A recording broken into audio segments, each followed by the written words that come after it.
Hello friends, কেমন আছো তোমরা সবাই? আশা করি তোমরা সবাই খুব ভালো আছো আর আমিও খুব ভালো আছি। আর আজকে হলো মহাষষ্ঠী। মহাষষ্ঠীর অনেক অনেক ভালোবাসা তোমাদেরকে। আর এটা ছিল পঞ্চমীর দিন রাত্রির ভিডিও। তোমার দাদাভাইকে দোকান বন্ধ করিয়ে রীতিমতো জোর করিয়ে ঠাকুর দেখতে নিয়ে বেরোতে হয়েছে আমাকে, কারণ এর পরে আর হয়তো বেরোনোই হবে না। আর প্রত্যেকদিন ওয়েদার সেম থাকছে না, তো একই রকমভাবে হচ্ছে বৃষ্টি। বৃষ্টি যাতে না হয় সেটা তো সবসময় ঠাকুরকে বলছি।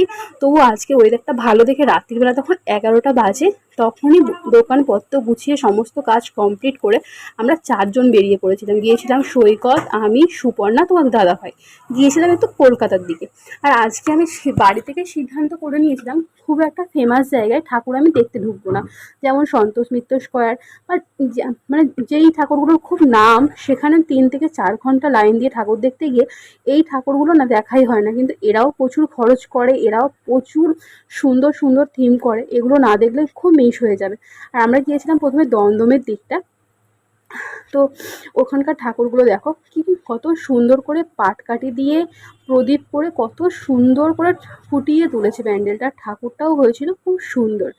আর তোমরা কে কোথায় ঠাকুর দেখেছো, কলকাতার কোন দিকটা কভার করলে, আর কি কি প্ল্যান আছে অবশ্যই জানিও। দেখো এখানে ঠাকুরটা কত সুন্দর লাগছে না বলো?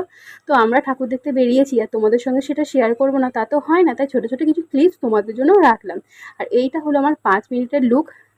সেইভাবে লুকটা শেয়ার করারও সময় পাইনি, হঠাৎ প্ল্যান হয়েছে, হঠাৎ করে বেরিয়ে পড়েছি। আর এইরকমভাবে প্ল্যানিং না করলে না বেরোনোই হয় না, যে আগে থেকে ভেবে রাখবো যাবো সিদ্ধান্ত নিয়ে, সেই যাওয়াটা কখনো সম্পূর্ণ হয় না।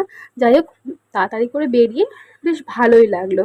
আর পঞ্চমীর রাতেই কলকাতায় তো সেই তৃতীয়া থেকে ভিড় হচ্ছে, খালি জলের জন্য একটুখানি প্রবলেম হয়ে গেছিলো। জল একদম শুকনো হয়ে গেছে। যারা যারা জল নিয়ে ভয় পাচ্ছিলে যে জল জমে আছে বা কাদা হবে, সেই সমস্ত কোনো ব্যাপারই নেই। তোমরা নির্দ্বিধায় আসতে পারো, কলকাতা একদম সুস্থ হয়ে গেছে বলতে গেলে।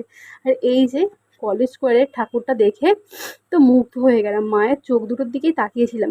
এত অপরূপ কাজ, কি বলবো, তোমরাও দেখো, তোমাদেরও খুব ভালো লাগবে। মায়া সত্যি দুর্দান্ত। প্রত্যেকটা ঠাকুরকেই দেখছি, প্রত্যেকটা ঠাকুরই খুব সুন্দর। তারপর এখানে প্রচণ্ড গরম হচ্ছিল, তো তোমাদের দাদাভাই গিয়েছিল আইসক্রিম কিনতে। তো আমরা একটা আইসক্রিম নিয়ে দুজনে মিলেই খাচ্ছিলাম। ফার্স্টে ও একটু খেলো আর আমিও একটু খেয়ে দিলাম।